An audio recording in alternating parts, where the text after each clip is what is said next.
इसी मुल्क के एक नेता ने भी बयान दिया है, एक खास कलर का नाम लेके, जो हमारे गैर मुस्लिम भाइयों का मजहबी कलर है, उनका मजहबी रंग है, उसका नाम लेके कहा कि कुरान में इस रंग की तारीफ की। ये चमचागिरी और चाटुकारिता की हद नहीं तो और क्या है मेरे प्यारे साथियों। अपने राजनीतिक मफाद को पूरा करने के लिए, अपने राजनीतिक लाभ को लेने के लिए आज कुरान की आयतों तक में मुसलमान हेर फेर कर रहा है। बड़े मशहूर आदमी है साहब, आरिफ मोहम्मद खान साहब, राज्यपाल हैं इस मुल्क के एक स्टेट के। उनका यह बयान है, वो कह रहे कुरान में फला कलर का नाम आया और उस कलर की बड़ी तारीफ की गई है। कुरान में कहां तारीफ की गई उस कलर की? सूरह बकरा में अल्लाह ताला ने जहां बनी इसराइल को गाय ज़बह करने का हुक्म दिया, जब बनी इसराइल में एक वाकया पेश आया और एक आदमी कत्ल हो गया और कातिल का पता नहीं चल रहा था, तो अल्लाह ने बनी इसराइल से कहा कि तुम लोग एक गाय ज़बह करो। तो बनी इसराइल के लोगों की आदत थी वो बाल में खाल निकालते थे, जैसे हमारे यहां कुछ लोगों की आदत होती है, उनको शरीयत को कोई मसला बता दो तो बाल की खाल निकालते हैं। बाल की खाल मत निकालो। अकीका के बारे में इतने सवालात आ रहे हैं जैसे मालूम हो रहा है दुनिया का सबसे बड़ा मसला अकीका का मसला है। सीमांचल में सबसे ज्यादा मुझसे अगर कोई सवाल पूछा जाता है अकीका के बारे में पूछा जाता है। नमाज के बारे में तो आपने नहीं पूछा कि नमाज हम छोड़ रहे हैं, हमारी नमाज का क्या होगा। जुमा की नमाज इसी सीमांचल के इलाके में कई मरतबा जुमा मैंने पढ़ाया। अगर 12 बजे जुमा की का खुतबा शुरू हो रहा है, 12:30 बजे अकड़ाते मकड़ाते लोग जो है कुर्ता पहन करके चले आ रहे हैं मस्जिद में। आपकी नजर में जुमा की कोई वैल्यू ही नहीं, जुमा की कोई अहमियत ही नहीं आपकी नजर में। इमाम बेचारा खुतबा दे रहा है आधा घंटा 40 मिनट का, वो 40 मिनट भी आप देना नहीं चाहते हैं मेरे प्यारे साथियों जुमा की। और 99% सीमांचल की अहले हदीस मस्जिदों में औरतों के लिए जुमा की नमाज में कोई इंतजाम नहीं। मैं बार बार ये बात कह रहा हूं, ये बहुत बड़ी कमी है आपके इलाके में। और अगर शेरशाहबादी कौम को और आपको अपनी कौम को अगर तालीम से जोड़ना है, अपनी लड़कियों को गलत रास्ते पे जाने से बचाना है, अपनी कौम की बेटियों को इर्तिदाद से बचाना है, तो माफ कीजिएगा ये मेले ठेले वाले जलसों से सिर्फ काम नहीं बनेगा मेरे साथी। सबसे पहला काम आपको क्या करना पड़ेगा? अपने जुमा के खुतबे के निजाम को मजबूत बनाना पड़ेगा। किसी मस्जिद में मैं जुमा पढ़ाने गया, छोटा सा बिल्कुल मिंबर रखा हुआ है, बच्चों के जैसा मिंबर, न माइक ढंग का है, न जुमा सुनने का कोई शौक है। 12 बजे में, हालांकि पहले से ऐलान हुआ है कि अब्दुल गफ्फार साहब आ रहे हैं, जलसे में बहुत भीड़ आती है जुमा में। 12 बजे खुतबा शुरू हो रहा है, 12:30 बजे 12:15 बजे लोग आना शुरू कर रहे हैं। वजह क्या है? कोई शौक नहीं है, कोई जज्बा नहीं है। जबकि हमारे समाज को बदलने के लिए ये जुमा का खुतबा बहुत बड़ा सेटअप है मेरे प्यारे साथ। जलसे में आप आते हैं, कोई उधर सड़क पर खेल रहा है, कोई वहां जा रहा है, लेकिन जुमा का खुतबा एक ऐसी जगह होती है सारे लोग मस्जिद में सुकून के साथ वजू करके आते हैं। वहां जितने अटेंशन के साथ, जितनी तवज्जो के साथ, जितने ध्यान से जुमा का खुतबा सुन लेंगे, वो जलसे की तकरीर नहीं सुन सकते। और जलसे में आप 1.5 घंटा 2-2 घंटा तकरीर करवाते हैं, उसमें एक टॉपिक पर बात भी नहीं हो पाएगी। जुमा के खुतबे में अगर अच्छा मुकर्रिर है, अच्छी तैयारी करके आया है, आधा घंटा 40 मिनट एक मौजू पर, एक टॉपिक पर बात करेगा। तो सीमांचल के हालात को अगर बदलना है, गांव के हालात को बदलना है, तो मैं बहुत अहम बात आपको बता रहा हूं, अपनी मस्जिदों में जुमा का सेटअप सही कीजिए। अच्छा खतीब जो अच्छी तकरीर कर रहा हो, अच्छा बयान दे रहा हो, उसको खतीब बनाइए अपने गांव की मस्जिद का, जो तैयारी करके खुतबा दे।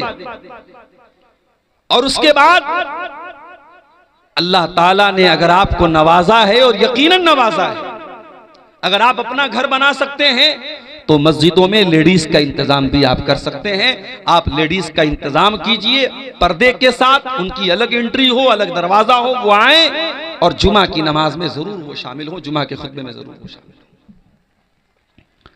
अल्लाह के नबी के दौर में एक औरतें अल्लाह के रसूल के पास आती और कहती हैं गलबना अलैका रिजाल, अय अल्लाह के नबी मर्द हजरात तो बाजी मार ले गए, आपकी सारी तकरीर तो मर्दों के बीच में होती हैं, आप तो मर्दों को अपनी बातें सुनाते हैं। अय अल्लाह के नबी हम औरतों की क्या गलती है, हमको दीन नहीं मिल रहा है, हमको दीन नहीं सुनाया जा रहा है।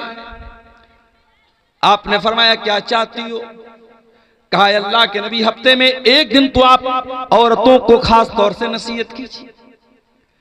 आपने हफ्ते का एक दिन मुकर्रर किया और नबी के दौर की औरतें उस एक दिन में अल्लाह के रसूल के पास आती थी और अल्लाह के नबी औरतों के लिए स्पेशल तकरीर करते थे, खुतबा देते थे, उनको समझाते थे, उनको नसीहत करते थे। और यहां तक कि जब आपने उस तकरीर में सदका और खैरात की फजीलत बयान की, अल्लाह की राह में दान करने की फजीलत बयान की, तो कई औरतों ने अपने कान के और अपने गले के जेवरात उतार के दे दिए अल्लाह की राह में। औरत आज भी अगर मेहनत की जाए, कोशिश की जाए, तो मर्दों से ज्यादा उसके अंदर दीन की तड़प और मोहब्बत होती है मेरे प्यारे साथियों। लेकिन आपने अपनी औरतों को दूर करके रखा है, आपने अपनी औरतों को दीन से दूर करके रखा है। और यही वजह है कि आज हालात इतने बेकाबू हो चुके हैं। आज ज़िनाकारी के वाकयात इस कदर हो रहे हैं कि अल्लाह की पनाह है मेरे प्यारे साथियों। मेरे पास फोन आता है, मौलाना हमारे यहाँ एक लड़का लड़की ने ज़िना कर लिया, क्या किया जाए? कोई इस्लामी कानून तो है नहीं यहाँ। तो कहीं कहीं लोगों ने बताया कि उसको 10 डंडा मार देते हैं, 10 डंडा मार देते हैं, ये सोच करके कि चलो भाई इस्लाम में 100 कोड़े की सजा है, हमारा एक डंडा 10 कोड़े के बराबर, 10 डंडा मार दिया 100 कोड़ा हो गया। अजीब मंतीक है भाई। और फिर वो 10 डंडा मारने के बाद आपको ये लगता है कि जिना नहीं होगा। जिना को अगर रोकना है मेरे प्यारे साथियों, मैं बार बार अपनी तकरीरों में कहता हूं, आपको निकाह को आसान करना पड़ेगा। अपने समाज के बच्चों को मोबाइल से बचाना होगा। ये 5 साल से लेकर के बच्चों से लेकर 50 साल के बूढ़े तक के हाथ में मोबाइल है, इंटरनेट फ्री है, इंटरनेट आम है, और ज़िनाकारी और बदकारी से रिलेटेड तमाम चीजें लोगों के मोबाइल की स्क्रीनों पर पहुंच रही हैं। कहां से रोकेंगे आप इस सैलाब को? कहां से रोकेंगे इस तूफान को? अल्लाह के प्यारे नबी फरमाते अलैना निज़िनाहु मन नजर, आंखों का जिना गलत चीजों को देखना है। वलुज़ना निज़िनाहु मल इस्तिमा, कानों का जिना गलत चीजों को सुनना है। वल्लिसानु ज़िनाहुल कलाम, और जबान का ज़िना गंदी चीजों को मुंह से निकालना है। वल्यदु ज़िनाहल बत्शु, और हाथ का ज़िना गलत चीजों को टच करना है। वर्रिजलु ज़िनाहल खुता, और पैरों का ज़िना गलत चीजों की तरफ चल के जाना है। वल्क़ल्बु यहवा व यतमन्ना, और इंसान के दिल में गलत काम की ख्वाहिशात पैदा होती हैं, गलत ख्यालात पैदा होते हैं। वल्फर्जु युसद्दिक़ु ज़ालिका व युकज़्ज़िबुहु, और इंसान की शर्मगाह या तो उसकी तस्दीक कर देती है या तकज़ीब कर देती है। ज़िनाकारी के बढ़ते हुए रुझान की एक बहुत बड़ी वजह मेरे प्यारे साथियों, हमारा अपने कानों पर कंट्रोल करना नहीं है। आजकल मोबाइल से क्या क्या सुना जा रहा है। अभी मैं ट्रेन में आ रहा था, 2-4 लड़कियां, वो कोई गाना आया है, उस गाने की म्यूजिक मोबाइल में बड़े बड़े स्पीकर में बजा के, चश्मा पहन के सब सेल्फी ले रही हैं, स्नैपचैट बना रही हैं। मैं चुपचाप से नजर झुका के बैठा हूं, क्या बोलूं भाई। जो चीज ना ट्रेंड में आ जाए, जो चीज ना वायरल हो जाए, लोग उसी के पीछे दीवाने हो जाते हैं। ये गाने बजाने और म्यूजिक ये कोई नई चीज नहीं है मेरे साथियों। अल्लाह ने इब्लीस को जब छूट दी थी तो इस बात की भी छूट दी थी, वस्तफ़्ज़िज़ मन इस्तताअत मिनहुम बिसौतिक, ऐ इब्लीस तू अपनी आवाज के जरिए मेरे बंदों में से जिसको चाहेगा तू गुमराह कर सकता है, मैं तुझको छूट दे रहा हूं। व अजलिब अलैहिम बिखैलिका व रजिलिका, और ऐ इब्लीस मेरे बंदों के लिए तू अपने चेलों चपेड़ों को लगा दे। वो पैदल चल करके भी मेरे बंदों को गुमराह करने की कोशिश करेंगे, वो सवार हो करके भी मेरे बंदों को गुमराह करने की कोशिश करेंगे। शैतान के चेले दो टाइप के होते हैं, एक पैदल होते हैं, एक सवार होते हैं। पैदल और सवार का मतलब समझते हैं आप? मतलब यह हुआ कि शैतान का हमला दो टाइप का होता है। एक बहुत फास्ट होता है, जो कमजोर ईमान वाला होता है शैतान उस पर फास्ट हमला करता है, और जो मजबूत ईमान वाला होता है शैतान उसको स्लोली स्लोली स्लोली स्लोली धीरे धीरे, जैसे आदमी पैदल चलता है। जैसे हम लोग पुल पार करके आए, बाइक पर बैठ के आए, कुछ लोग बेचारे डर रहे तो पैदल पुल पार कर रहे, तो पैदल वाला देर में पहुंचेगा। तो शैतान के जो चेले हैं वो कुछ पैदल भी हैं, कुछ सवार पर भी हैं। अल्लाह ने दोनों की छूट दे दी। जा तू अपने सवारों के जरिए भी मेरे बंदों को गुमराह कर सकता है, अपने पैदल चेलों के जरिए भी मेरे बंदों को गुमराह कर सकता है। वशारिकुहुम फिल अमवाली वल औलाद, और ऐ शैतान तू मेरे बंदों के माल में शरीक हो जा, उनकी औलाद में शरीक हो जा। शैतान हमारे माल में कैसे शरीक होता है? हम हलाल कमाई के साथ साथ जब हराम कमाई करने लगे, जब गेमिंग का पैसा हमारे पास आने लगे, जब ड्रीम 11 का पैसा हमारे घर में आने लगे, जब हराम तरीके के सट्टे के पैसे, जुआ के पैसे, सूद के पैसे हमारे घर में आने लगे, तो शैतान हमारे माल में शामिल हो जाता है। और औलाद में कैसे शामिल होता है? कुछ उलमा ने लिखा जो हराम कब की औलाद होती है, जो वलदुज़ ज़िना होती है, जो ज़िना से जो बच्चे जन्म लेते हैं, शैतान उस औलाद में शरीक हो जाता है। और कुछ उलमा ने लिखा कि औलाद में शरीक होने का मतलब यह है इंसान जब बीवी से मुलाकात करे तो वो दुआ ना पढ़े जो अल्लाह के नबी ने सिखाई है। कितने लोगों को तो दुआ भी नहीं मालूम है, वो दुआ जो अल्लाह के नबी ने मियां बीवी को पढ़ने की तालीम दी है, उस दुआ को अगर इंसान न पढ़े तो भी शैतान शामिल हो जाता है। और औलाद की तरबियत में अगर इंसान कोताही करे, लापरवाही करे, जैसे आपके पास ताकत है अकीका करने की, आप अकीका नहीं कर रहे हैं, आप शैतान को शामिल कर रहे हैं अपनी औलाद। आप अपने बेटे को अच्छी तालीम से महरूम कर रहे हैं। बेटा मदरसे में पढ़ रहा था, अच्छा टैलेंटेड बच्चा था, लेकिन आपने चंद पैसों के लिए कि बेटा मेरा बड़ा हो गया है, 4 पैसा कमा के लाएगा, पढ़ाई छुड़ा दी उसकी, आप अपनी औलाद में शैतान को शामिल कर रहे हैं मेरे साथी। अल्लाह ताला ने शैतान को इन तमाम चीजों की छूट दी। ऐ शैतान तू आवाज के जरिए भी मेरे बंदों को गुमराह कर सकता है, और ऐ शैतान तू अपने चेलों के जरिए भी मेरे बंदों को गुमराह कर सकता है। ऐ शैतान तू मेरे बंदों के माल में भी शामिल हो सकता है, तू मेरे बंदों की औलाद में भी शामिल हो सकता है। ऐ अल्लाह इतनी बड़ी छूट तो तूने शैतान को दे दी, लेकिन शैतान के वायरस से बचने के लिए हमारे पास एंटीवायरस क्या है? ऐ अल्लाह शैतान के हमले से बचने के लिए हमारे पास एंटीबायोटिक क्या है? अल्लाह ने फौरन जवाब दिया, फरमाया इन्ना इबादी लैसा लका अलैहिम सुल्तान।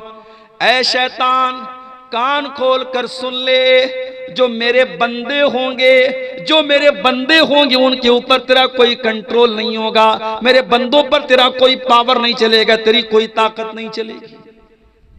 इसका मतलब यह हुआ कि शैतान के हमले से अगर बचना है तो एंटीवायरस क्या है? अल्लाह के बंदे बन जाओ।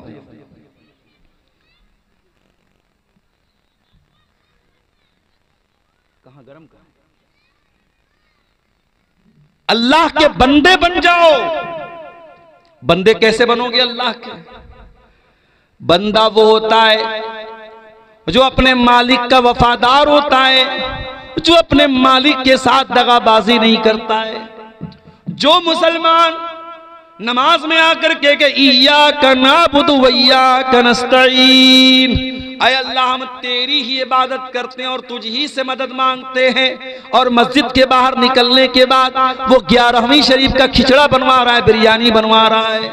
अभी कहा मैं सफर में गया था, हाँ याद आया, जबलपुर गया था मैं। जबलपुर में मेरा प्रोग्राम था, और इत्तेफाक से जिस दिन प्रोग्राम था उसी दिन अजमेर वाले बाबा का उर्स था। अब भाई जबलपुर वालों ने मेरा प्रोग्राम रख दिया, पोस्टर भी छप गया, बैनर भी छप गया, अब उसके बाद जहां प्रोग्राम था वो हमारे टनाटन भाइयों का इलाका था जो 11वीं मनाते हैं और कब्रों और मज़ारों को मानते हैं। अब उन लोगों, इसके पहले मेरी वहां तकरीर हो चुकी थी और उन लोगों ने बड़े गौर से मेरी तकरीर सुनी थी, उनको मेरी तकरीर पर कोई ऑब्जेक्शन नहीं था। लेकिन जब उनको ये मालूम हुआ कि जिस दिन वो ख्वाजा अजमेरी का उर्स मनाते हैं उसी दिन ये प्रोग्राम है, उन लोगों ने कहा कि नहीं, ये प्रोग्राम हम लोग नहीं होने देंगे। जबलपुर के लोगों ने मुझसे कॉल किया, मैंने कहा कोई बात नहीं, उनको एतराज है, आप जलसा कैंसिल कर दीजिए, मस्जिद में कर लीजिए जलसा, बाहर मैदान में मत कीजिए। तो वहां जब मैं गया तो मैंने अपनी आंखों से यह मंजर देखा कि साहब उनके नाम पे ख्वाजा मोइनुद्दीन चिश्ती अजमेरी के नाम पे, जिनको ख्वाजा गरीब नवाज भी कहा जाता है, आप लोगों के यहां भी कहीं कहीं देखेंगे दुकानों का नाम लिखा जाता है KGN mobile shop, KGN biryani centre. तो केजीएन का मतलब क्या होता है? ख्वाजा गरीब नवाज। मैं एक मरतबा गुलबर्गा गया था, वहां एक भाई ने बड़ा अच्छा इसका मतलब बताया। उसने कहा केजीएन का मतलब होता है कोई गारंटी नहीं। भाई जिसको अल्लाह पर यकीन है उसकी कोई गारंटी नहीं है। तो ये केजीएन लिखते ख्वाजा गरीब नवाज। किसको मानते हैं गरीब नवाज? हिंदुस्तान के एक बहुत बड़े पीर को, एक अल्लाह के वली को, जिनका नाम ख्वाजा मोइनुद्दीन चिश्ती अजमेरी है रहमतुल्लाह अलैह, जिनकी कब्र जो है वो अजमेर में है। और कितने मुसलमान हैं पूरी फैमिली के साथ, जैसे हज करने जाया जाता है, जैसे उम्रा करने जाते हैं, वैसे आप हमारे बनारस में और बिहार के बहुत सारे इलाकों में आप देखिए पूरी पूरी बस भर के जाते हैं, अजमेर बाबा के दरबार में जाते हैं। और वहां मैं तो गया नहीं हूं, अजमेर से गुजरा हूं, लेकिन मजार पे नहीं गया हूं। वहां लोगों ने बताया जन्नती दरवाजा भी है, एक दरवाजा भी लगा है, उसमें अकीदा यह है कि इस दरवाजे से जो गुजर जाएगा वो जन्नत में चला जाएगा। आए अजमेर में नकली जन्नती दरवाजा बनाने वालों, तुम जनाब मोहम्मद रसूलुल्लाह से बढ़ के तो नहीं हो गए। अल्लाह के प्यारे नबी तो कोई जन्नती दरवाजा बना करके नहीं गए। हाँ, आपने ये जरूर कहा तमन आतानी दखलल जन्ना, जो मेरी इताअत करेगा वो जन्नत में जाएगा। वमन आसानी फकत अबा, और जो मेरी नाफरमानी करेगा वो इनकार कर रहा है जन्नत में जाने से। आपने तो जन्नत की गारंटी नहीं दी थी अपने साहबा को। हाँ, आपने यहां तक फरमाया कि ऐ मेरी बेटी फातिमा तू कान खोल करके सुन ले, या सफिया बिन्त अब्दुल मुत्तलिब, ऐ मेरी फूफी सफिया तुम भी कान खोल करके सुन लो, या अब्बास अपने अब्दुल मुत्तलिब, ऐ अब्बास, ऐ मेरे चचा तुम भी कान खोल करके सुन लो, ऐ मेरे खानदान के लोगों, ऐ मेरे कबीले के लोगों तुम कान खोल करके सुन लो, अनक़िज़ू अनफुसकुम मिनन्नार, अपने आप को जहन्नम की आग से बचा लो। फ़इन्नी ला उग़नी अन्कुम मिनल्लाहि शैया, मैं अल्लाह के अज़ाब के मुकाबले में तुम्हारी कोई मदद नहीं कर सकता। इस कायनात का आखिरी नबी अपनी बेटी से कह रहा है कि मैं तुम्हें अल्लाह के अज़ाब से नहीं बचा सकता। अपने चचा से कह रहा है कि मैं तुम्हें अल्लाह के अज़ाब से नहीं बचा सकता। और आज के ये लोग, इन्होंने जन्नती दरवाजे बना के रखे कि इस दरवाजे से जो गुजर जाएगा वो जन्नत में चला जाएगा। मुसलमानों, हमसे बड़ा दगाबाज और मक्कार कौन होगा? हमने अल्लाह ताला से जो वादा किया उस वादे को हमने तोड़ दिया है। इन्ना इबादी लैसा लका अलैहिम सुल्तान, अल्लाह ने शैतान से कहा था जो मेरे बंदे होंगे, जो हकीकत में मेरे बंदे होंगे, उनके ऊपर तेरा जोर नहीं चलेगा। हम तो शैतान के गुलाम बन गए। कोई शिर्क कर रहा है, कोई ज़िना कर रहा है, कोई चोरी कर रहा है, कोई बेईमानी कर रहा है, कोई भाई की जमीन पर कब्जा कर रहा है, कोई बहन की जायदाद खा रहा है। हम तो अपनी ख्वाहिशों के बंदे बन गए, हम तो रुपये पैसे के बंदे बन गए। हम अल्लाह के बंदे कहां बने मेरे प्यारे साथी? अल्लाह के बंदे बन जाओ, शैतान का कोई जोर नहीं चलेगा तुम पर। तो ये जो नाच गाना और म्यूजिक है जिसके जरिए आज हम अपने कानों को लज्जत पहुंचा रहे हैं, ये भी शैतान की बहुत बड़ी चाल है। और समाज में जिना के फैलने की एक बहुत बड़ी वजह ये मोबाइल का गलत इस्तेमाल भी है मेरे प्यारे साथी। इस मोबाइल ने एक काम और किया, वो इस्लाम जो एक गैर मर्द औरत को तन्हाई इख्तियार करने से मना करता है, आपकी लड़की जवान हो जाए, किसी गैर महरम लड़के के साथ, किसी गैर महरम मर्द के साथ तन्हाई इख्तियार करने की जवान लड़की को इजाजत नहीं है। और ये भी कान खोल करके सुन लो, लड़की जवान कब होती है? जरूरी नहीं कि 15 साल की हो जाए, 16 साल की हो जाए तब वो जवान होती है। जब लड़की बालिग हो जाए, जब शरीयत की नजर में लड़की बालिग हो जाए तो उसके ऊपर पर्दा करना फर्ज हो जाता है। एक बालिग लड़की को जो बुलूगत को पहुंच चुकी हो, जिसको मेंसेस आने लगे हो, जिसके ऊपर नमाज फर्ज हो चुकी हो, उस लड़की को किसी गैर मर्द के साथ तन्हाई इख्तियार करने की इजाजत नहीं है। यहां तक कि कुरान पढ़ाने वाला टीचर भी अगर है, उसके साथ भी आपकी लड़की अगर जवान हो चुकी है तो किसी मर्द टीचर के साथ तन्हाई इख्तियार करने की इजाजत नहीं है। साइंस पढ़ाने वाला, मैथ पढ़ाने वाला, इंग्लिश पढ़ाने वाला टीचर भी तन्हाई में आपकी बेटी को पढ़ा रहा है तो ये गलत है। आप फितनों को दावत दे रहे हैं, आप गलत काम को दावत दे रहे हैं। ये शरीयत कोई हमारी बनाई हुई शरीयत तो नहीं है, ये अल्लाह की शरीयत है, इसका कानून अल्लाह का बनाया हुआ है। और अल्लाह के रसूल फरमाते हैं, ला यख्लुवन्न रजुलुम बिइम्रातिन इल्ला वसालिसुहुम शैतान। खबरदार, कोई मर्द किसी औरत के साथ तन्हाई इख्तियार न करे क्योंकि तीसरा वहां पर शैतान होता है। आप ये सोच रहे हैं आपकी लड़की तो आपके घर में सो रही है, अपने बिस्तर पे सो रही है। नहीं नहीं, इंस्टाग्राम पे वो 20-20 लड़कों के साथ है, व्हाट्सएप पर 20-20 लड़कों के साथ है, फेसबुक पर 15-15 लड़कों के साथ वो चैटिंग कर रही है। आपकी लड़की अकेली होकर के भी अकेली नहीं रह गई सोशल मीडिया के दौर में। मेरे भाइयों, आज ये सोशल मीडिया हमारे समाज के नौजवानों को, लड़कों को, लड़कियों को हराम रिश्तों में और हराम रिलेशनशिप में इनको जोड़ रहा है, इनको बांध रहा है। और अंजाम क्या है इसका? अंजाम इतना भयानक है कि आप सोच भी नहीं सकते। अंजाम यह है कि भाई नकली आईडी बना करके चैटिंग कर रहा है अपनी ही बहन से, बहन भी नकली नाम से चैटिंग कर रही है अपने ही भाई से। भाई को नहीं मालूम कि मैं अपनी बहन से बात कर रहा हूं, बहन को नहीं मालूम कि मैं अपने भाई से बात कर रही हूं। दोनों ने नकली आईडी बनाई हुई है। एक दूसरे से प्यार और मोहब्बत की बातें करने के बाद जब मिलना तय हुआ, होटल का कमरा तय हो गया और उस होटल में जब वक्त मौऊद पर, वक्त मुकर्ररा पर जब लड़का मिलने जाता है, क्या देखता है कि अपनी ही सगी बहन से वो मिलने जा रहा है। दोनों ने एक दूसरे को देखकर शर्म से नजरें झुका ली और वहां से वापस चले गए। हो लोगों, तुम किसी और की बहन बेटी के साथ जो काम करने जा रहे हो सकता है कि वही काम तुम्हारी बहन बेटी के साथ कोई और करने वाला हो। इसीलिए जब एक नौजवान अल्लाह के रसूल के पास आया और उसने आकर के ज़िना की इजाजत मांगी और फरमाया, कहा, अय अल्लाह के नबी, इज़न ली बिज़िना, मुझे ज़िना की इजाजत दे दीजिए। अल्लाह के नबी का समझाने का अंदाज कितना प्यारा था।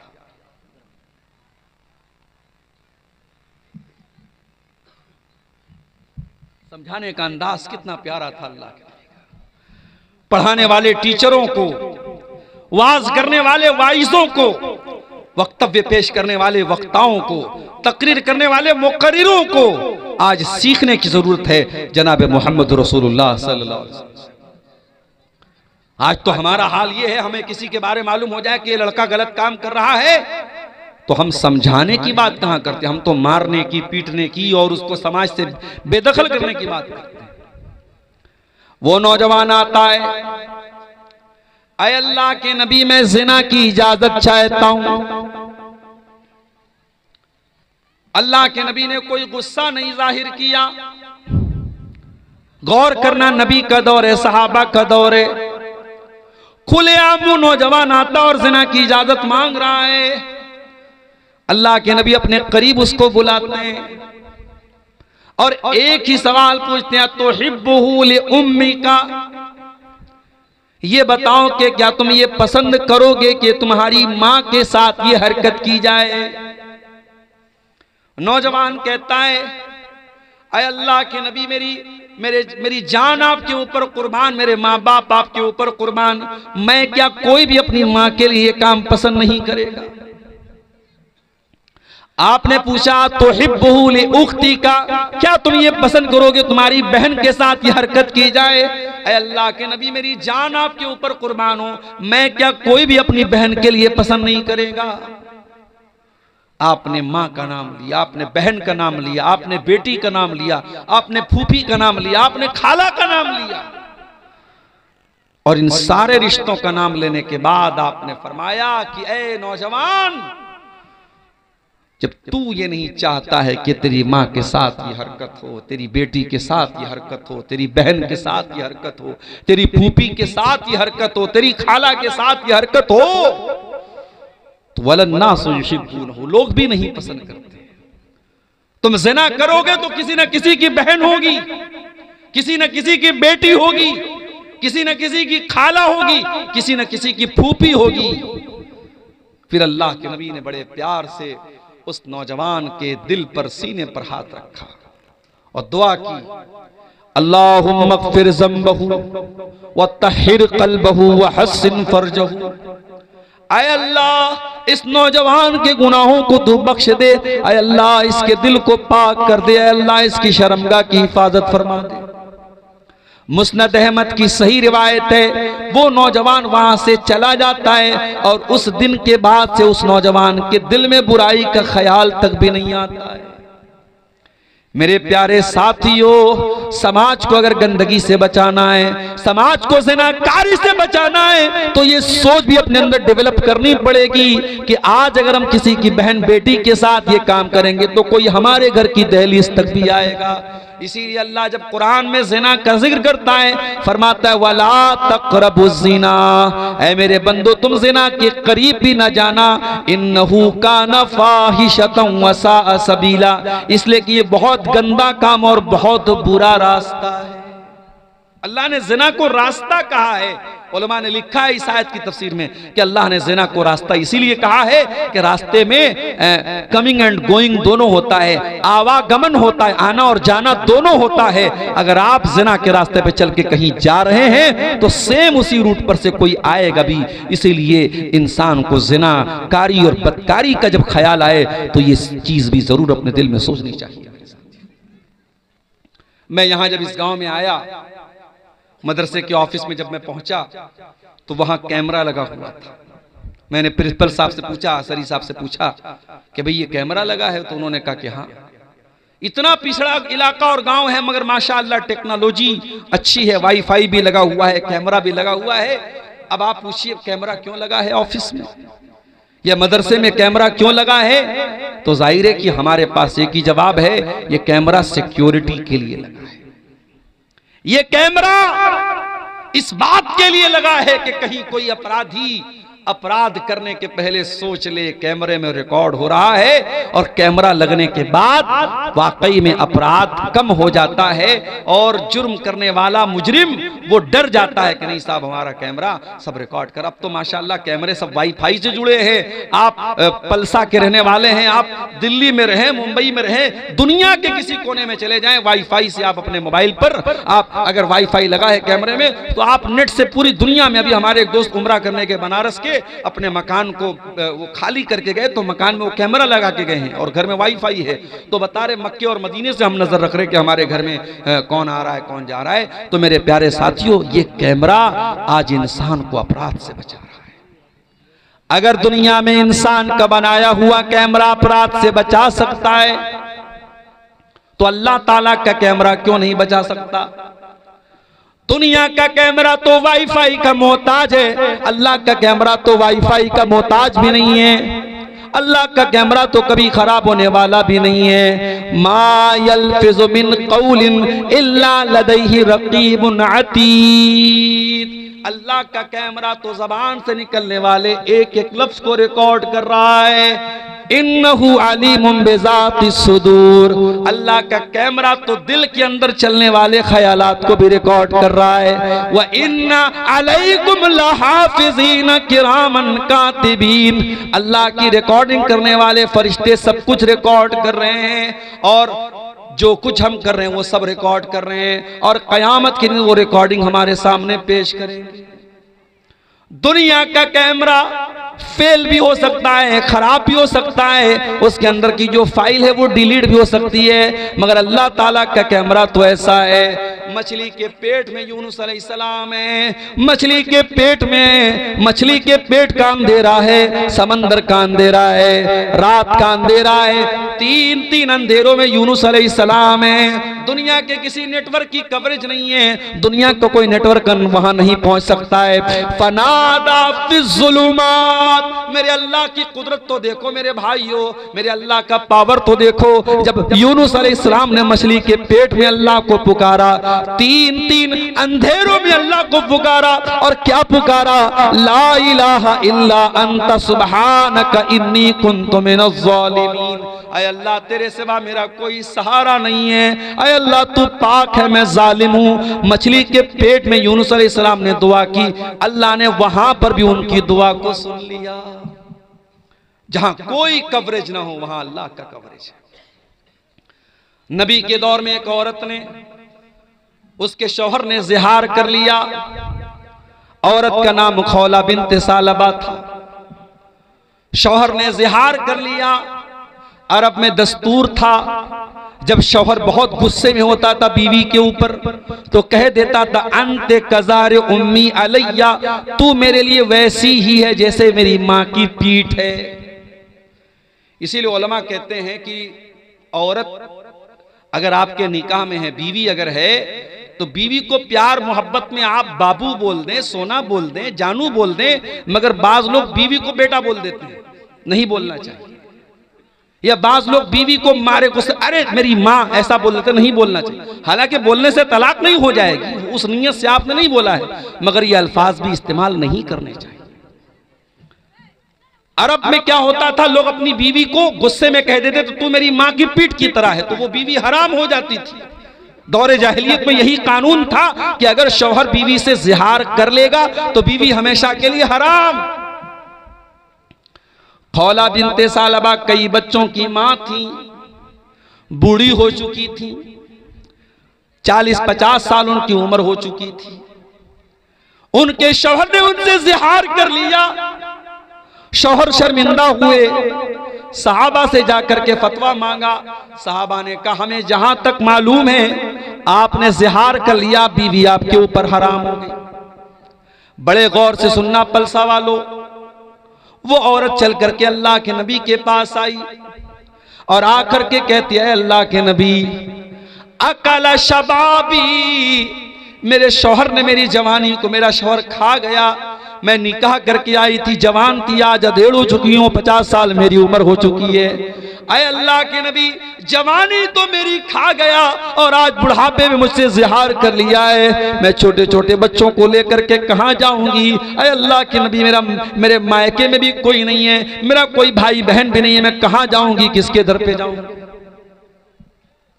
नबी अकरम ने फरमाया, अय खौला बिन्ते सालबा, अगर तुम्हारे शौहर ने तुमसे ज़िहार कर लिया है तो मेरे पास तुम्हारा कोई सॉल्यूशन नहीं है, तुम अपने शौहर के ऊपर हराम हो चुकी हो। इतना कह करके वो औरत रोने लगी और अल्लाह के नबी ने इतना कह करके दरवाजा बंद कर लिया।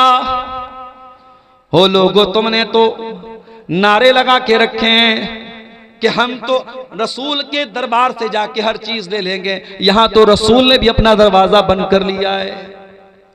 वो औरत रोती हुई घर आती है और आकर के वजू करती है, मुसल्ला बिछाती है और अल्लाह की बारगाह में सजदे में गिर जाती है और कहती है, अल्लाह, मेरा सजदे से, तेरी बारगाह में ये सजदे से सर तब तक न उठेगा जब तक तू मेरे बारे में कुरान की कोई आयत नाजिल न कर देगा, जब तक मेरे बारे में शरीयत का कोई हुक्म नाजिल न कर देगा।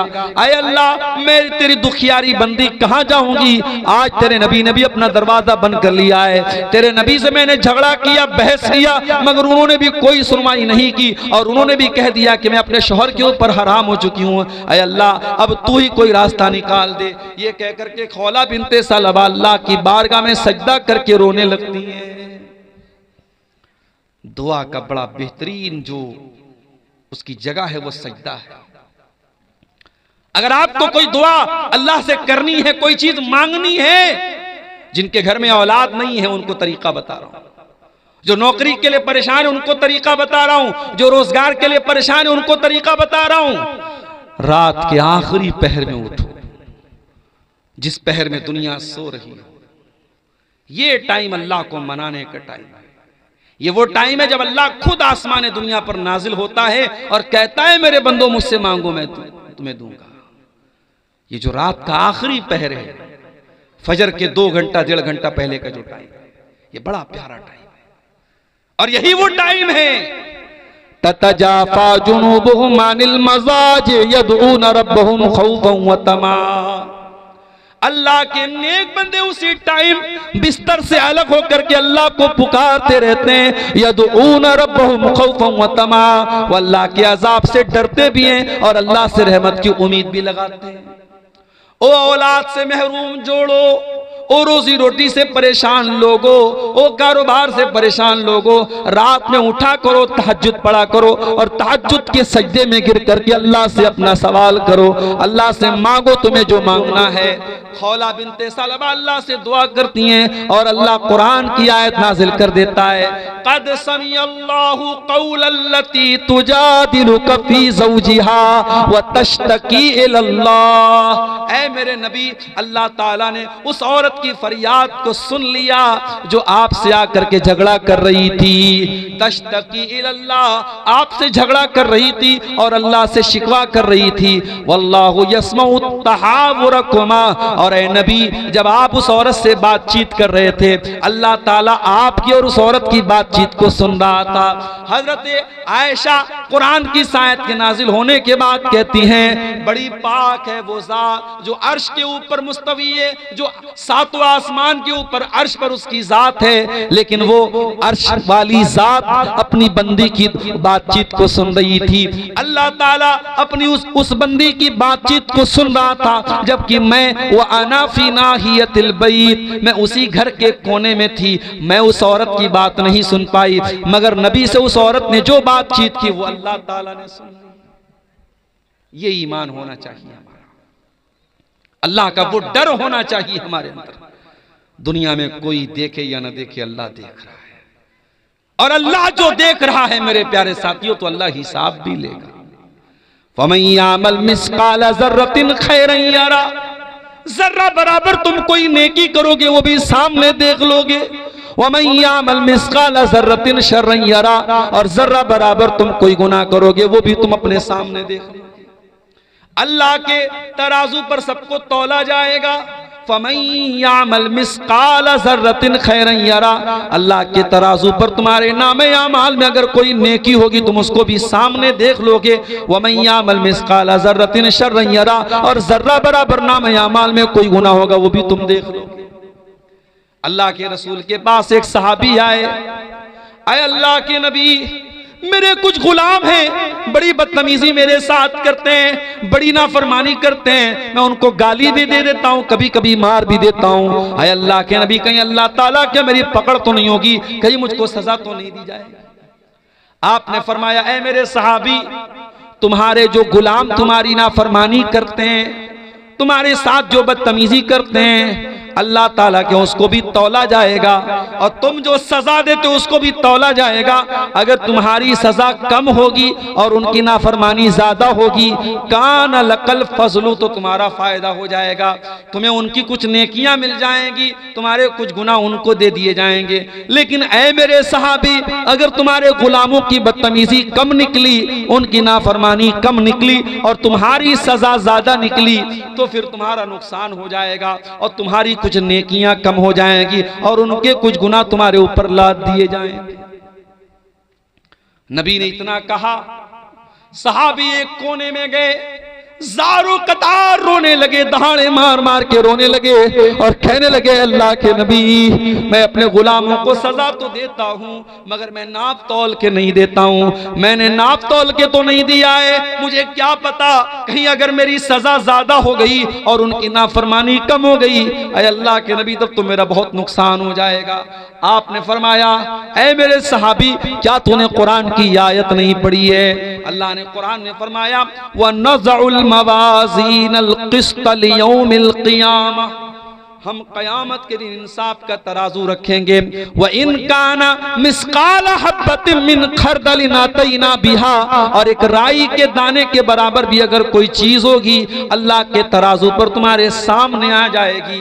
व कफा बिना हासिबीन, और अल्लाह जब हिसाब लेगा तो एक एक चीज का हिसाब लेगा। ऐ मेरे साहबी, तुमने अपने गुलामों को जो सजा दी है वो तो तौली जाएगी, वो तो नापी जाएगी। साहबी ने कहा, ऐ अल्लाह के रसूल, मैं इतना बड़ा खतरा मोल नहीं ले सकता, मैं इतना बड़ा रिस्क मोल नहीं ले सकता। मैं आपको गवाह बना के कहता हूं, इन्नी उशहिदुकुम अला अन्नहुम अहरारुन कुल्लुहुम, ऐ अल्लाह के नबी, मैं आपको गवाह बना के कहता हूं, मैं अपने सारे गुलामों को आजाद कर रहा हूं। आज देश से भ्रष्टाचार क्यों नहीं खत्म हो रहा है? क्यों ये करप्शन हो रहा है? क्यों ये पुल टूट जाते हैं? क्यों ये सड़कें खराब बनती हैं? क्यों ये चोरी होती है? क्यों ये बेईमानी होती है? क्योंकि डर का एहसास नहीं है, जवाबदेही का एहसास नहीं, किसी को जवाब देना है। स्कूल में पढ़ाने वाला टीचर, फोन आ गया, अधिकारी आ रहा है, टीचर होशियार हो जाता, अधिकारी आ रहा है, बच्चों जल्दी से किताब खोल लो। टाइम से सारे टीचर स्कूल में आ गए, अधिकारी आ रहा है। तुम्हें दुनिया के ऑफिसर का इतना डर है कि तुम दुनिया के ऑफिसर के आने पर अपने काम को सही तरीके से करने लगते हो। काश है दुनिया वालों, तुमको अपने ऊपर उस जात का भी इतना डर पैदा हो जाए, उसकी पकड़ का भी इतना डर पैदा हो जाए, जो हर लम्हा तुम्हारे ऊपर नजर रखे हुए, जो तुम्हारी एक एक एक्टिविटी को जो जात देख रही है। मेरे प्यारे भाइयों, दुनिया में स्कूल में बच्चा फेल हो जाता है, स्टूडेंट फेल हो जाता है, उसका रिजल्ट उसको दिया जाता है। स्कूल में बच्चे के माँ बाप बात दे कहते, हमारा बच्चा तो बहुत अच्छा इम्तिहान दे के गया, आपने फेल कैसे कर दिया? स्कूल वाले कहते हैं, ठीक है, अपने आपके बच्चे की कॉपी निकलवा लेते हैं। बच्चे की कॉपी निकलवाई जाती है और कॉपी दिखा करके टीचर दिखा देता है, देख लीजिए आपके बच्चे ने क्या लिखा था और क्या उसको नंबर मिला है। ये दुनिया का एक सिस्टम है। कयामत के दिन का सिस्टम क्या होगा?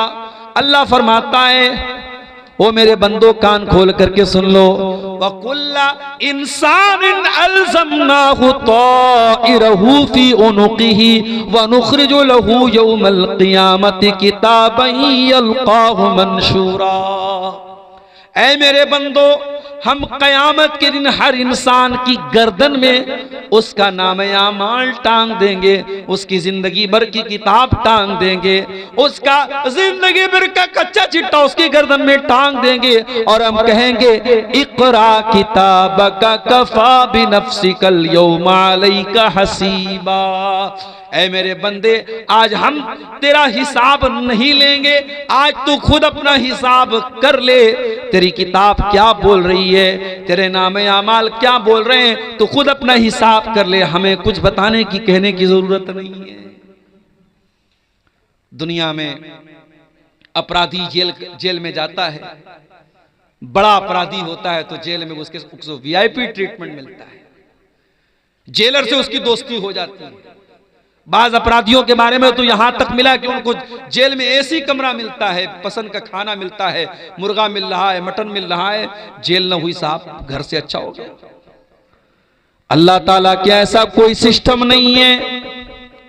अल्लाह के यहां जो मुजरिम है उसको कोई बचाने वाला नहीं है। और कयामत के दिन अगर मुजरिम सोचेगा मैं झूठी गवाही दे के बच जाऊं, मैं झूठ बोल के बच जाऊं, अल्लाह फरमाता है, अल यौमा नख्तिमु अला अफवाहिहिम व तुकल्लिमुना अयदीहिम व तशहदु अर्जुलुहुम बिमा कानू यक्सिबून। मेरे बंदो, हम तुम्हारे मुंह पर आज मुहर लगा देंगे। आज तुम्हारा हाथ तुम्हारे खिलाफ गवाही देगा, तुम्हारा पैर तुम्हारे खिलाफ गवाही देगा। हाथ बोलेगा क्या क्या तुमने किया है, पैर बोलेगा क्या क्या तुमने किया है। हत्ता इज़ा मा जाऊहा शहीदा अलैहिम समूहुम व अबसारुहुम व जुलूदुहुम बिमा कानू यामलून। इंसान के कान उसके खिलाफ गवाही देंगे, इंसान की आंखें उसके खिलाफ गवाही देंगी, इंसान की चमड़ी उसके खिलाफ गवाही देगी। वक़ालू लिजुलूदिहिम लिमा शहीदतुम अलैना, और इंसान अपनी चमड़ी से कहेगा तू कैसे बोल रही है। क़ालू अंतक़नल्लाहु अल्लज़ी अंतक़ कुल्ल शै, इंसान की चमड़ी कहेगी आज अल्लाह ने हमको बोलना सिखाया, हम बोल सकते हैं। जब आज एआई का दौर आ गया, एआई के दौर में इतनी चीजें जो इम्पॉसिबल थी पॉसिबल हो गई। आप यहां बैठे हैं, यहां पलसा में बैठे, आपका फोटो मैंने यहां लिया है और उस फोटो को मैं वीडियो बना के ताजमहल के पास आपको पहुंचा सकता हूं, जामा मस्जिद के पास आपको पहुंचा सकता हूं। एआई के जरिए सब मुमकिन है। तो जब एआई के जरिए इंसान इतनी तरक्की कर सकता है, तो वो अल्लाह जिसने इंसान को इतना दिमाग दिया है मेरे प्यारे साथियों, कल कयामत के दिन वो अल्लाह तबारक व तआला हमारी चमड़ी को भी हमारे खिलाफ गवाह बना करके खड़ा कर देगा। अब जरा सोचो, हमारा हाथ हमारे खिलाफ गवाही दे रहा है, हमारे पैर हमारे खिलाफ गवाही दे रहे हैं, हमारी चमड़ी हमारे खिलाफ गवाही दे रहे हैं। मेरे प्यारे साथियों, इन तमाम चीजों से अगर हमें बचना है तो हमें फिर कुरान की उसी आयत की तरफ लौटना पड़ेगा जो खुतबे मसनूना के बाद मैंने पढ़ी थी। हमें अल्लाह के जिक्र से अपना ताल्लुक जोड़ना पड़ेगा। मैं ये नहीं कहता कि आप कारोबार ना करें, आप रोजी रोटी ना कमाएं, यकीनन बेशक आप खूब पैसा कमाएं, हमारे मदरसे नहीं चलेंगे अगर आप पैसा नहीं कमाएंगे, हमारी मस्जिदें बंद हो जाएंगी अगर आप पैसा नहीं कमाएंगे। आपका पैसा कमाना, दौलत कमाना ये बुरा नहीं है, मगर दौलत को सब कुछ समझ लेना ये बुरा है। इसीलिए अल्लाह ने हमें जो दुआ सिखाई कुरान में, रब्बना आतिना फिद दुनिया हसना व फिल आखिरति हसना व क़िना अज़ाबन नार। ऐ अल्लाह हमको दुनिया में भी तू भलाई अता फरमा और आखिरत में भी हमको भलाई अता फरमा और जहन्नम की आग से हमको बचा ले। और इसीलिए अल्लाह ताला ने कारून जैसे पैसे वाले को नसीहत की, फरमाया वब्तग़ि फ़ीमा आताकल्लाहु दारल आखिरा। ऐ कारून, तुझको जो दौलत मिली, जो पैसा मिला, इस दौलत के जरिए तू आखिरत की तैयारी कर।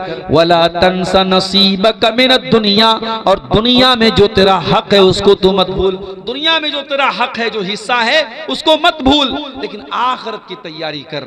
मेरे प्यारे साथियों, हमारा जो बुनियादी मकसद होना चाहिए वो आखिरत की तैयारी होना चाहिए। दुनिया की ये 4 दिन की जिंदगी है, ये दगाबाज जिंदगी है, ये बेवफा जिंदगी है, ये धोखे का सामान है। इस दुनिया की जवानी हमेशा नहीं, इस दुनिया की ताकत हमेशा नहीं, इस दुनिया की खूबसूरती हमेशा नहीं, इस दुनिया की दौलत हमेशा नहीं। जिस दिन सांस टूटेगी, जिस दिन दिल की धड़कन बंद होगी, सब ठाट पड़ा रह जाएगा। जब लाद चलेगा बंजारा, न हमारी कफन में कोई जेब होगा, न हमारी कब्र में हमको कोई रोशनी करने वाला न होगा, न हमारे बच्चे हमारे साथ कब्र में उतरेंगे। सब हमें छोड़ के मिट्टी दे के हाथ झाड़ के चले जाएंगे। जब कब्र पर हमें लोग मिट्टी देंगे तो गोया कहेंगे लहद तक आपकी ताजीम कर दी, लहद तक आपकी ताजीम कर दी, अब आगे आपके आमाल जाने। अब यहां तक हमने आपकी इज्जत कर दी, कब्र में आपको लेके चले आए, कफना दिया, दफना दिया, अब आगे आपको फेस करना है। मेरे प्यारे साथियों, इसीलिए इन मदरसों को चलाओ, इन मदरसों को कायम रखो। इस दौर में ये मदरसे हैं जो बताते हैं कि अल्लाह कौन है, ये मदरसे हैं जो बताते हैं रसूल कौन है, ये मदरसे हैं जो बताते हैं दीन क्या है। कब्र में 3 ही सवाल पूछा जाएगा, तेरा रब कौन है, तेरे रसूल कौन है, तेरा दीन क्या है। और इन तीनों सवालों का जवाब दुनिया के किसी नॉलेज में नहीं मिलेगा, मिलेगा तो रब के कुरान में मिलेगा, मिलेगा तो मुस्तफ़ा के फरमान में मिलेगा। इसीलिए अल्लाह के नबी फरमाते हैं जब बंदा मरने के बाद कब्र में जाता है और मुनकर नकीर उससे सवाल करते हैं, तेरा रब कौन है, तेरे नबी कौन है, तेरा दीन क्या है, और बंदा इन तीनों सवालों का सही जवाब देता है तो फरिश्ता पूछता है कि तुझे इन तीनों सवालों का जवाब कैसे पता चला? तो बंदा कहता है, करा तो किताब अल्लाह, मैंने अल्लाह की किताब को पढ़ा था, फ़आमनतु बिही, मैं अल्लाह की किताब पर ईमान लाया था, व सद्दक़तु बिही, और मैंने अल्लाह की किताब की तस्दीक की थी। आज 31 दिसंबर की रात है और 12 बजने के बाद अभी 1 बज रहे हैं तकरीबन। पूरी दुनिया में इस वक्त जश्न मनाया जा रहा है। हैप्पी न्यू ईयर के नाम से हजारों लाखों रुपए के पटाखे छोड़े जा रहे हैं। आज शराबें पी जा रही हैं, आज जिनाकारियां हो रही हैं, आज बड़े बड़े पिकनिक स्पॉट पर लड़के लड़कियों को लेके घूमने फिरने गए हैं मेरे प्यारे साथियों। और ये सारे काम करने वालों में अपने आप को मुसलमान कहने वाले लोग भी शामिल हैं। हमें दूसरों से शिकवा नहीं है, हमें शिकवा है उनसे जो अपने आप को मुसलमान कहते हैं। और हमें इकबाल का वो शेर याद आता है, वज़ा में तुम हो नसारा तो तमद्दुन में हुनूद, वज़ा में तुम हो नसारा तो तमद्दुन में हुनूद। ये मुसलमान है जिन्हें देख के शर्माए यहूद। हमारी कौन सी हरकत ऐसी है जो हमको मुसलमान दिखा रही है? जब हमारा रहन सहन, हमारी औरतों का लिबास, हमारी चाल ढाल सब कुछ ये बता रही है कि हमारा इस्लाम से कोई लेना देना नहीं है, तो फिर हम किस चीज के मुसलमान हैं मेरे प्यारे साथियों? इसलिए हमें और आपको कुरान की उस आयत पर अमल करना चाहिए, या अय्युहल्लज़ीना आमनू उदखुलू फिस्सिल्मि काफ़ा, ऐ ईमान वालो अधूरे मुसलमान मत बनो, दावेदारी वाले मुसलमान न बनो, ज़बानी मुसलमान न बनो, इस्लाम में पूरे के पूरे दाखिल हो जाओ। अगर इस्लाम को फॉलो करते हो तो तुम्हारे लिबास से भी पता चलना चाहिए कि तुम मुसलमान हो, तुम्हारी औरत के पर्दे से भी पता चलना चाहिए कि तुम मुसलमान हो, तुम्हारी औलाद के चाल चलन से भी पता लगना चाहिए कि तुम मुसलमान हो, तुम्हारे शादी ब्याह से पता लगना चाहिए कि तुम मुसलमान हो।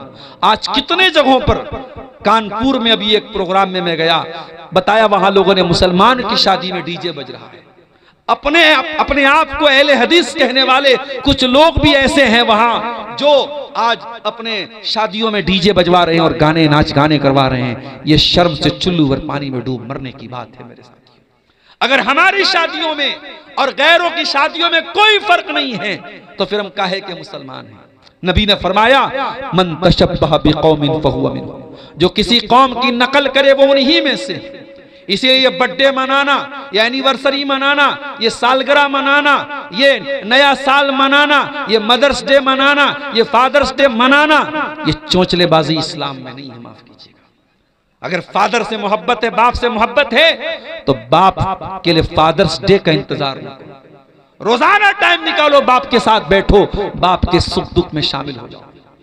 और ये बात याद रखो, तुम दुनिया में जितनी भी तरक्की कर लो, तुम अपने बाप के बेटे ही रहोगे। बाप के एहसानात से तुम कभी पीछा नहीं छोड़ा सकते मेरे साथ। बाप जब तक जिंदा है तुम्हें कदर नहीं हो रही है, जिस दिन बाप जाएगा तुम्हें अंदाजा होगा कितने बोझ थे जो तुम्हारा बाप अपने सर पे उठाता था और तुमको तुम्हारे बाप ने बिल्कुल तुमको उससे बरी करके रखा था, तुम्हें बेखौफ करके रखा था। ये मदर्स डे मनाने वाले, घर में बूढ़ी माँ बेचारी खांस रही है, उसकी दवा के पैसे नहीं है, और ये व्हाट्सएप पे स्टेटस लगा रहा है, माँ ये होती है, माँ वो होती है, माँ के सम्मान पे लेक्चर झाड़ रहा है। ये चोंचलेबाजियां इस्लाम की नहीं है मेरे प्यारे साथ, इस्लाम बरी है इनसे। इसलिए अपने आप को इन चोंचलेबाजियों से आजाद करो, अपने निकाह को सिंपल बनाओ। निकाह में लड़के को वलीमा करना है, वलीमा की ताकत है तो वलीमा करो, वो भी ताकत नहीं तो वलीमा फर्ज नहीं, जरूरी नहीं है वलीमा। और मैं कभी कभी सोचता हूं, लोग बैंक से लोन लेके शादियां करते हैं। इसी बिहार में मेरे पास नमूने मौजूद हैं, लोगों ने बताया मौलाना अपना खेत बेच के लड़की की शादी लोग करते हैं, जमीनें बेच के लड़की की शादी करते हैं। और ये सारी कुर्बानी देकर जब आप शादी करते हैं और लोगों को दावत खिलाते हैं, तो ये बेगैरत लोग आपके यहां आकर के दावत खाएंगे, हाथ धो के चले जाएंगे और कहेंगे अरे यार खाना बहुत अच्छा नहीं था, चावल ऐसा था तो गोश्त ऐसा था तो रोटी ऐसी थी, वो कमेंट करके चले जाएंगे। इसका मतलब यह हुआ कि हम हजारों लोगों को जो खाना खिला रहे हैं अपनी गाड़ी कमाई से, कर्जे लेकर, लोन लेकर, ये हमारे कोई खैर खा लोग नहीं है। कहीं कहीं तो बारात लौट गई है साहब, बारात के मतलब का नाश्ता नहीं मिला, बारात के मतलब का खाना नहीं, बारात लौट जाती है। इतने बेगैरत हो चुके हैं मेरे प्यारे साथियों हम और आप। एक इंसान न जाने कहां कहां से इंतजाम करके अपनी बेटी की शादी करता है, उसकी इज्जत का सवाल होता है, और वहां बाराती जाकर के वहां एटीट्यूड दिखाता है कि हमें ये नाश्ता चाहिए और हमें वो नाश्ता, हमें देसी मुर्गा चाहिए और हमें ये चाहिए। वहां जाकर के तुम नौटंकी करते हो। चुल्लू भर पानी में डूब मरना चाहिए। न इस्लाम में बारात की कोई हैसियत है, न जहेज की कोई हैसियत है, न ये बारातियों के एटीट्यूड की कोई हैसियत है। नबी ने 9 शादियां, नबी की 9 बीवियां एक साथ थी। नबी ने टोटल 11 शादियां की। नबी की बीवियों में कौन सी बीवी की शादी के मौके पर नबी बारात लेके गए, जरा बता दो हमको। नबी की 4 बेटियां थी, कौन सी बेटी को नबी ने जहेज दिया, जरा बता दो हमें। आज हम और आप अपने आप को अहले हदीस बोलते हैं। हमारा हाथ सीने पर, हम नमाज में रफुल यदैन करने वाले, आमीन जोर से बोलने वाले, सिर्फ हम नमाज के अहले हदीस हैं, सिर्फ हम इबादत में अहले हदीस हैं? नहीं मेरे साथी, हमें अपनी शादियों में भी अहले हदीस बनना पड़ेगा। हमें अपने लेन देन में भी अहले हदीस बनना पड़ेगा। अहले हदीस वो है जो कुरान और हदीस पर चलने वाला हो, जिसका अखलाक भी कुरान और हदीस वाला, जिसकी शादी ब्याह भी कुरान और हदीस वाली, जिसका लेन देन भी कुरान और हदीस वाला। आज अफसोस की बात है, कितने हमारे इसी सीमांचल के इलाके में मैं देखता हूं नमाज से कोई मतलब नहीं। पैसा आ रहा है, मदरसे में खूब चंदा दे रहे हैं, मस्जिद में खूब चंदा दे रहे हैं, नमाज से कोई मतलब नहीं। अल्लाह की रस्सी बहुत ढीली करके रखी। अल्लाह ने जिन रस्सी टाइट कर लेगा, तुम्हें सड़क पर आते हुए देर नहीं लगेगी। दुनिया में मिसालें मौजूद हैं। कल करोड़पति थे, आज सड़क पर आ गए। कल बादशाह थे, आज भीख कटोरा मांग के भीख मांग रहे हैं, कटोरा लेकर के। अल्लाह की पकड़ से डरो मेरे भाइयों। अगर तुम नमाज नहीं पढ़ते और तब भी अल्लाह रोजी दे रहा है, तुम अल्लाह को याद नहीं करते तब भी तुम्हारा काम चल रहा है, तो ये मत समझो कि अल्लाह तुमसे खुश है। अल्लाह ने ढील दे के रखी, और जिस दिन अल्लाह रस्सी को टाइट करेगा, तुम्हारे पास भागने का रास्ता नहीं बचेगा। इसीलिए अल्लाह कुरान में कहता है, रिजालुल्ला तुलहीहिम तिजारतुम वला बैउन अन जिक्रिल्लाह। हकीकत में मर्द वो लोग होते हैं जो कारोबार भी करते हैं, जो लेन देन भी करते हैं, मगर उनका कारोबार उनको अल्लाह के जिक्र से, नमाज से गाफिल नहीं करता है। यखाफून यौमन ततक़ल्लबु फीहिल क़ुलूब वल अब्सार। वो उस दिन से डरते हैं जिस दिन आंखें अपनी जगह पे नहीं रहेंगी, कलेजे अपनी जगह पे नहीं रहेंगे, आंखें उलट पलट जाएंगी, कलेजे उलट पलट जाएंगे। नमाज पढ़ो मेरे भाइयों, अपने बच्चों को भी नमाजी बनाओ, अपने घर का माहौल ऐसा बनाओ कि एक आदमी भी नमाज न पढ़े तो उसका हिसाब लिया जाए। माए जब मुसल्ले पर बैठे तो बेटियों को लेकर के बैठे, माँ अपनी बच्चियों को नमाजी बनाए, बाप अपने बच्चों को नमाजी बनाए। ईसा अलैहिस्सलाम जब दुनिया में पैदा हुए, अपनी माँ की गोद में पहला लफ्ज उन्होंने क्या बोला था? काला इन्नी अब्दुल्लाह, मैं अल्लाह का बंदा हूँ। आतानियल किताब व जालनी नबिया, अल्लाह ने मुझको अपनी किताब दी, अल्लाह ने मुझको अपना नबी बनाया। व जालनी मुबारकन ऐनमा कुन्तु व औसानी बिस्सलाह, और अल्लाह ने मुझे बरकत वाला बनाया, और अल्लाह ने मुझे नमाज का हुक्म दिया है। ईसा अलैहिस्सलाम दूध पीते बच्चे हैं, अपनी माँ की गोद में पहला जुमला क्या बोलते हैं? अल्लाह ने मुझे नमाज का हुक्म दिया है। अगर ईसा अपनी माँ की गोद में नमाज की बात कर रहे हैं, तो मेरे प्यारे साथियों, हमारी और आपकी जिंदगी में भी नमाज होनी चाहिए।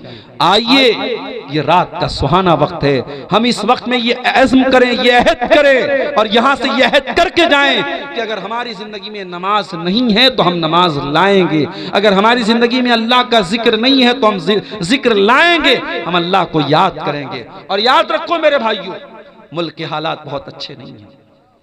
अभी इस मुल्क में एक मुफ्ती साहब ने जब एक गैर मुस्लिम को, गैर मुस्लिम ही उसको कहा जाएगा, जो अल्लाह को नहीं मानता वो मुसलमान कहाँ है, एक मुल्हिद को एक मुसलमान आलिम दीन ने जब उसको लाजवाब कर दिया, तो ये बात बहुत सारे लोगों को हजम नहीं हुई। अब मुफ्ती साहब के पुराने पुराने वीडियोस निकाल करके मुफ्ती साहब के खिलाफ एक माहौल बनाया जा रहा है, और दुआ कीजिए अल्लाह खैर का मामला करे, वरना बहुत बड़ी मुसीबत में मुफ्ती साहब को डालने की कोशिश हो रही है। हालात ये है मेरे प्यारे साथियों। और इन हालात में हमारी जिम्मेदारी क्या है? हमारी बहुत बड़ी जिम्मेदारी यह है कि हम अल्लाह से अपना ताल्लुक मजबूत करें। मेरे साथियों, अगर अल्लाह हमसे नाराज रहेगा तो हम दुनिया में कभी इज्जत नहीं पा सकते। इज्जत और जिल्लत अल्लाह के हाथ में। वलिल्लाहिल इज्जत वलि रसूलिही वलिल मोमिनीन। इज्जत अल्लाह के लिए, इज्जत रसूल के लिए, इज्जत ईमान वालों के लिए। व तुइज़्ज़ु मन तशा व तुज़िल्लु मन तशा। अल्लाह जिसे चाहता है इज्जत देता है, अल्लाह जिसे चाहता है जिल्लत देता है। अगर हमें दुश्मन की चाल से बचना है, अगर हमें जालिमों के जुल्म से बचना है, तो हमें अल्लाह से अपना ताल्लुक मजबूत करना पड़ेगा मेरे साथियों। इसीलिए अल्लाह कुरान में कहता है फज़कुरूनी अज़कुरुकुम वश्कुरूली वला तकफुरून। मुझे याद करो, मैं तुम्हें याद करूंगा। ऐ मेरे बंदो, जब तुम्हारी जिंदगी में हमारा जिक्र होगा, जब तुम हमको याद करोगे तो हम तुमको याद करेंगे। जब तुम हमारा शुक्रिया अदा करोगे तो हम तुम्हें दुनिया में इज्जत देंगे। मेरा शुक्रिया अदा करो, मेरी नाशुक्री मत करो। इसीलिए अल्लाह ताला को अगर हम याद करेंगे तो अल्लाह ताला हर मौके पर हमको याद रखेगा और हम पर अपने कर्म की बारिश करेगा। इसलिए मेरे साथियों, मुल्क के मौजूदा हालात में जब हमें अपनी जान के मुतालिक, अपनी मसाजिद के मुतालिक, अपनी आबरू के मुतालिक, अपने वजूद के मुतालिक हमें बहुत सारे खतरात और अंदेशे हैं, ऐसे नाजुक मोड़ पर हम हिंदुस्तान में इस वक्त खड़े हैं। हमें और आपको अल्लाह से अपने ताल्लुक को मजबूत करने की जरूरत है मेरे प्यारे साथियों। और कुरान की वही आयत में फिर से रिपीट कर रहा हूं, वमन आरज़ अन ज़िक्री फ़इन्न लहू मईशतन ज़नका, कि जो मेरे जिक्र से मुंह मोड़ेगा हम उसकी जिंदगी को तंग बना देंगे और उसे कयामत के दिन हम अंधा बना करके उठाएंगे। मेरे प्यारे साथियों, जलसे के जिम्मेदारान ने मुझसे एक बात ये कही थी कि कुछ लोग अभी तक ऐसे हैं इस जलसे में जिन्होंने जलसे को ताउन नहीं किया है और वो आपके हाथ पे आकर के कुछ ताउन करना चाहते हैं। जलसे वालों ने मुझसे गुजारिश की थी कि बहुत पिछड़ा इलाका है और यहाँ इदारे के लिए ताउन की ज़रूरत है। ये इन्होंने भाई साहब ने अच्छा